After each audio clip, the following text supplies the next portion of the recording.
بسم اللہ الرحمن الرحیم۔ یہ مال خدا کے دین کے لیے لگتا ہے بزرگوں، سیدھی ایمانداری کی بات، اللہ اس کا بہترین بدل دیں گے۔ اور یہ جان خدا کے دین کے لیے چلاؤ، اسے رگڑاؤ اور اسے تھکاؤ اور اسے چلاؤ، خوب رگڑو اس مٹی کو، خوب قیمت وصول کرو اس مٹی کی، گشت میں لگاؤ، تعلیم میں لگاؤ، ملاقاتوں میں لگاؤ، سردی میں، گرمی میں، بارش میں، اس کو تھپک کے اس کی حفاظت مت کرو، بلکہ اسے خوب رگڑاؤ خدا کے دین کے کام کرنے کے اندر۔ جیسے ایک بیپاری سردی میں، گرمی میں، بارش میں دکان کھولتا ہے، بند نہیں کرتا، دکان پہ ہر حال میں چل کر کے آتا ہے۔ کمپنی کے اندر اندھیرے کے اندر جانے والے کتنے لوگ اندھیرے میں آ کے کھڑے ہو جاتے ہیں، ارے بھائی کہاں جا رہے؟ بولے کمپنی کی گاڑی آ رہی وہاں جا رہے، اور وہ بس آئے گی اسٹیشن جائیں گے، اسٹیشن سے ریل پکڑ کے ڈیوٹی پہ جائیں گے، اندھیرے میں اجالے میں ہر حال میں کھڑا رہتا ہے۔ تو اللہ کے دین کے لیے ہر حال میں کرنے میں کیا بگڑتا ہے اپنا؟ حضرت مولانا رحمۃ اللہ علیہ کے زمانے میں جماعتیں روانہ ہو گئی دعا کر کے، کچھ جماعتیں رک گئی۔ حضرت نے پوچھا ہے بھائی جماعتیں کیوں رکی؟ بولے حضرت وہ بارش ہو رہی، بارش ہو رہی۔ کہا ذرا منشی جی باہر جا کر دیکھو راستہ بند ہے کہ کھلا؟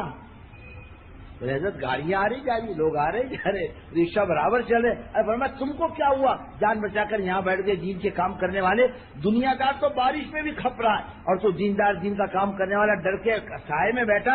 کہا جاؤ نکلو باہر جاؤ، بھیگتے ہوئے جاؤ، خدا کو یہی پسند آئے گا۔ کیوں اپنی جانوں کو بچاتے ہو؟ ارے بھیگے گا تو مرے گا، اور کیا ہوگا اس کے علاوہ؟ قاری بدر الدین مرحوم کہتے تھے ایک جماعت کے ساتھ مجھ کو حضرت نے روان کیا، جماعت کا معاملہ بگڑ رہا تھا، اس کو کہا جاؤ قاری جی جماعت کو سنبھالو۔ میں تھوڑے دن تک رہا، میں بیمار پڑ گیا، ساتھی نے کہا اس کو کون اٹھا کے پھیرے گا لاش کو؟ چپکے سے لا کر نظام الدین میں حضرت کے دروازے کے سامنے لیٹا کے رات کو بھاگ گئی جماعت۔ صبح مولانا الیاس صاحب رحمۃ اللہ علیہ اٹھے تو نکلے تو ٹھوکر لگی۔ کون؟ بولے حضرت میں بدر الدین۔ کون بدر الدین؟ بولے وہ قاری بدر الدین۔ کون قاری بدر الدین؟ ایک تو جماعت میں گیا تھا۔ بولے حضرت میں وہی ہوں۔ کیوں آیا؟ بیمار کا ساتھی چھوڑ کے چلے گئے۔ کیوں آیا؟ مر جاتا اللہ کے راستے میں، جان جاتی تیرے جان جانے سے اللہ کا دین دنیا میں چمکتا۔ یہاں مرنے کے لیے آیا ہے، وہاں مرتا، کیا بگڑتا تیرا؟ تو ایسا مزاج بناؤ بزرگوں، تو اس کو ہر حال میں کرنا ہے۔ ہاں جیسے صحابہ کرام رضوان اللہ تعالیٰ علیہم فرماتے ہیں ہم نے حضور پاک صلی اللہ علیہ وسلم کے ہاتھ پر بیعت کی ہے۔ آپ نے فرمایا آؤ بیعت کر لو، البیعت علی اعمال الاسلام کا باب ہے نا، ہے تو صحابہ کے جلد اول میں کہ بیعت کر لو۔ حضرت کس بات پر بیعت کریں؟ ہجرت پر تو ہم نے کر لی، فرمایا نصرت پر، اللہ کے دین کے کام میں تعاون کریں گے، حضرت ہم تیار ہیں۔ ہجرت نصرت کے جوڑ سے کام ہوگا، خالی جماعتیں آ گئے ہم نے کھانا کھلا دیا بھائی، ہاں بھائی چلو جاؤ اللہ تم کو جزائے خیر، ہمارے لیے دعا کرو، کھانا کھلانے کو نصرت کہہ رہا؟ یہ نصرت تھوڑی ہے، ارے تو کافر بھی کرتا ہے کھانا کھلانا، مسلمانوں کا کمال نہیں ہے، تو غیر بھی کرتا ہے، غیر بھی کھلاتا ہے۔ پنجاب میں جماعتیں جانی شروع ہوئی تو سردار جی آ کر پیسے لو، یہ کھانا لو، ہم کھانا لے کر آتے ہیں، وہ تو اچھا دے کر وہ بھی کھلانے کی فکر کرتا ہے۔ یہ کوئی کمال کی بات نہیں۔ نصرت کا کیا مطلب؟ جس کام کو لے کے لوگ آئیں اس میں ہاتھ بٹانا، ان کا ساتھ دینا۔ اصل یہ اللہ کا ایک نظام ہے، اکیلی عورت کو بچہ نہیں دیتا، اکیلے مرد کو بچہ نہیں دیتا، دونوں کے جوڑ سے اللہ تعالیٰ اولاد دیتا ہے، اللہ کا نظام ہے۔ خالی ہجرت سے کام نہیں چلے گا اور خالی نصرت سے کام نہیں چلے گا، دونوں کا جوڑ ہونا چاہیے۔ اللہ دونوں کی جوڑ سے اپنے درمیان کی راز اپنے دین کو دنیا میں زندہ کرے گا۔ نصرت پر ہم نے کر لی، فرمایا ٹھیک ہے نصرت پر کر لی، فرمایا آؤ بیعت کرو، بولے حضرت نصرت پر تو کر لی، فرمایا بیماری میں، صحت میں، بیماری میں آؤ، صحت میں، مالداری میں، تنگی میں، بیماری میں، صحت میں، موافق اور مخالف حالات کے اندر ہم اللہ کے دین کا کام کریں گے، اس کا وعدہ کرو۔ حضرت ہم تیار ہیں۔ ایک مرتبہ فرمایا آؤ بیعت کر لو، بولے حضرت کس بات پر؟ کلا ان الموت، مرتے جب تک خدا کے دین کا کام کریں گے، حضرت ہم تیار ہیں۔ اور صحابہ کرام کو اللہ بہترین جزائے خیر دے، انہوں نے نبھایا، جس کی تعریف اللہ تعالیٰ نے کی، رجال صدقوا ما عاهدوا الله علیہ ومنهم من قضى نحبه ومنهم من ينتظر۔ ارے انہوں نے اپنے وعدوں کو سچا کر دکھایا، کچھ تو جان دے کر چلے گئے، کچھ لوگ بعد میں انتظار میں بیٹھے ہیں جان دینے کے۔ ہر حال میں کرنا ہے، یہ نہیں کہ جیب میں پیسہ ہو تو آگے بھائی تبلیغ والے آؤ چائے بھی پیو، اور جیب میں کچھ بھی نہیں، جاؤ بولے کائے کو ہے، تم کو کچھ کام ہے کہ نہیں؟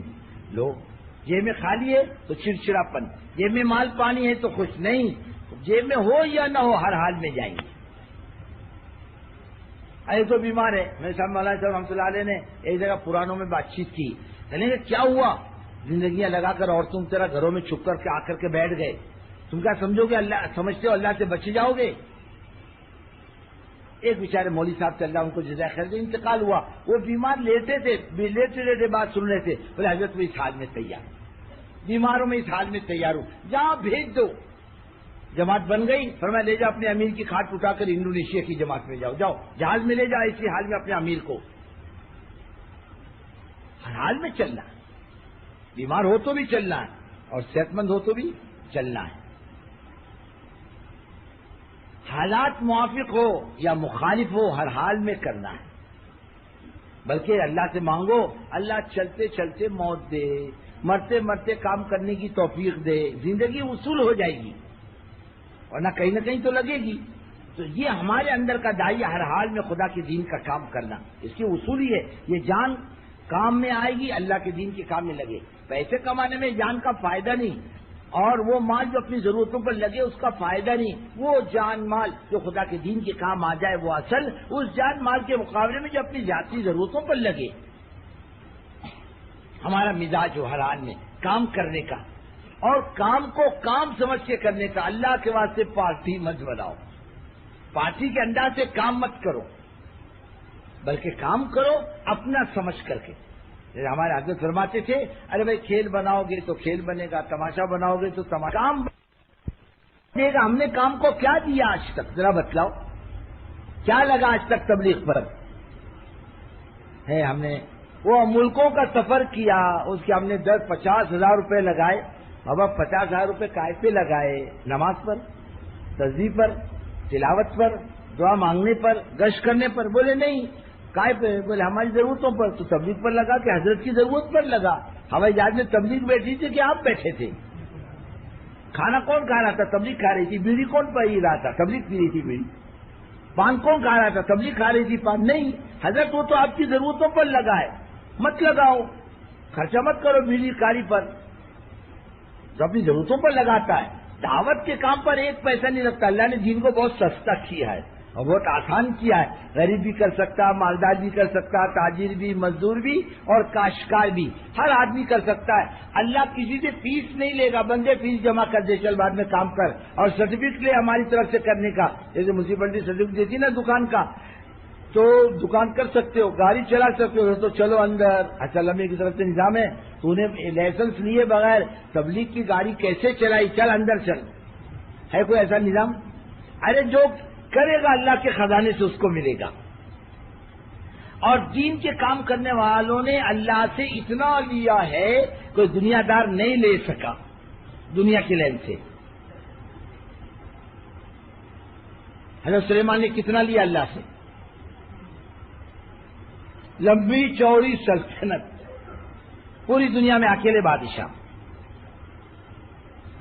جنات پر حکومت، ہوا پر حکومت، پر سمندر پر حکومت، ہر چیز پر حضرت سلیمان کی چلتی تھی۔ ارے پرندہ سائے کیے رہتے تھے ان کے سر پر۔ 6 لاکھ کرسیوں کا تخت تھا بغیر پیٹرول اور ڈیزل کا۔ کیوں حضرت سلیمان کے زمانے میں پیٹرول ڈیزل تھا کیا؟ ارے بولو نا، تھا، معلوم پڑتا نہیں۔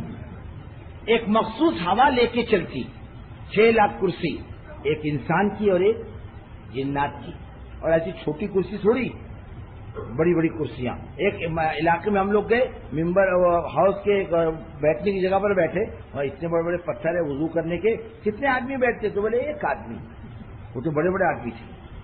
آج تو آدمی چھوٹا دن بدن چھوٹا ہی جگہ پر تو پورا خاندان 3.5 فٹ کا ہے۔ کتنا ہے؟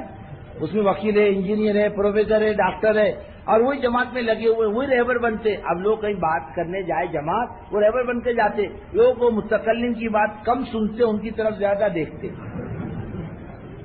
اب دن بدن چھوٹے ہو رہے، پتہ نہیں چلتا، پر بڑے چوڑے لوگ، بہت مضبوط۔ یہ تمہارا احمد بیگڑا تھا نا، احمد بیگڑا وہاں کا، احمد آباد کا، ایک دن میں 2 کیلے فتح کیے تھے، 1 بکرا کھاتا تھا روزانہ، ایک ٹائم ایک بکرا 5 سیر کا شہد پیتا تھا اکیلا. ہم تم 5 سیر شہد پیے نا، ڈاکٹر کو بلا کر ایمبولینس منگا کر قبرستان پہنچانا پڑے گا 5 سیر پینے پر. ایسے تگڑے لوگ تھے ایک زمانے میں. آپ کہتے ہیں ہندوستان کے اندر اور دنیا کا تو مسئلہ ہی نہیں. حضرت سلیمان کے ایک کرسی انسان کی اور ایک جنات، 1,00,000 جنات کی فوج، 1,00,000 انسان کی فوج مسلح کھڑی ہوتی. آج دنیا میں کسی کو شان ہے ایسی؟ اتنا لیا اللہ سے، تو لینے کی حد ہے. ہر چیز اللہ سے زیادہ لی دین والوں نے. عمریں بھی زیادہ لی. عمریں حضرت فرماتے تھے دنیا دار کی عمر کم ہوتی ہے اور دیندار کی عمر زیادہ ہوتی ہے. پھر مثالیں دی. صحابہ کی عمریں بڑی بڑی، صحابہ کی عمریں بڑی بڑی. کوئی 90 سال میں گیا، کوئی 80 سال میں گیا. ہاں، حضرت انس 120 سال کی عمر میں گئے. ہمیں بچے بھی اللہ نے ان کو زیادہ دیے، عورتیں بھی زیادہ دی. ہماری ایک وہ بھی کالی، وہ بھی بے نمازی، وہ بھی جھگڑا کرنے والی، 2 بچوں میں بڈھی کے مقام پر آ جاتی. ایسی پھوڑ ہماری. اور وہ بھی ہے دوسرا کر نہیں سکتا، کرا تو اس کی خیر نہیں. ہمارا کیا مزاج ہے معلوم؟ کسی آدمی سے غلطی ہو گئی، کیا بولتے کم وقت کو شادی کرنے کو کیا ہوا، اور شادی کر لیا تو کیا مر رہا تھا، بولے کہا تو شادی کرا، اب بیچارہ کرے گا کیا. ہمارا مزاج مومنانہ نہیں ہے، دین کا مزاج نہیں ہے ہمارا. ہمارا تو غیروں کے ساتھ رہتے رہتے مزاج غلط ہو چکا. کتنا مزاج خراب ہے. بیویاں بھی بہت اور بچے بھی ماشاءاللہ. کسی کو 33، کسی کو 40، کسی کو 45. ایسے امام حسن کے غالباً 33 تھے، امام حسن کے غالباً 34 یا 36 تھے. بیویاں بھی زیادہ، بچے بھی زیادہ. حضرت انس رضی اللہ تعالیٰ عنہ کی سب سے زیادہ اولاد. کہتے خدا کی قسم اللہ کے رسول صلی اللہ علیہ وسلم نے میرے کو دعا دی، میں خادم تھا، اللہ انس کے جان میں، مال میں، اولاد میں برکت دے. 120 سال کی عمر میں انتقال ہوا. ہم وہاں بسے میں ان کی خبر دیکھی، ماشاءاللہ بہت لمبی چوڑی خبر. اور اللہ نے مال بھی بہت دیا، بہت مالدار تھے، اور بچے بھی بہت دیے. خود کہتے ہیں خدا کی قسم میرے ان ہاتھوں نے میرے 100 بچے دفن کر دیے. پوترے نواسے نہیں، میرے خود کے بچے. اور 200 گھر میں زندہ ہے. کتنے ہوئے؟ ارے بولو نا، 300. ہے کوئی 100 والا؟ دین اس کو کہتے ہیں. عمریں بھی زیادہ، دنیا بھی زیادہ، اولاد بھی زیادہ، اور جنت بھی اعلیٰ درجے کی. قبر میں بھی راحت کے ساتھ.